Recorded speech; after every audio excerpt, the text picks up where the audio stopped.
see on hästi siuke mänguline, see on hästi paindlik, ma saan integreerida sinna enda hobid ja mul on üldse siuke nagu sense of purpose, ma tunnen endast vajalikuna, kui ma tööle lähen ja ma lähen hea meelega iga päev tööle ja sellepärast ma valisin selle. Ma tunnen, et meie haridus kuidagi nagu veab alt neid noori, kes on teismelise east minemas täiskasvanu ikka. Et kuidagi neil jääb puudu nagu nendest oskusest, sellest enesekindlusest ja sellest toetusest, et nagu minna sellest niimoodi rahulikult üle sellele järgmine etappi. Ja kui ma kandideerisin, siis ma sain ka teada, et need noored, kes võtavad noorsootööst kõige vähem osa, on 18–26 aastased. Ja ma tunnen, et neil on just seda tuge vaja, mida noorsootöö pakub.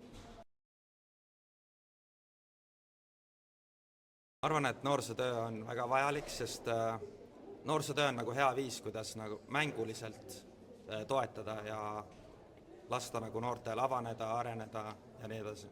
Mulle meeldib kõige rohkem see, et me õpime selliste uskumuste, hoiakute, arenguetappide, kuidas aju toimib, selle kohta kõik õpime.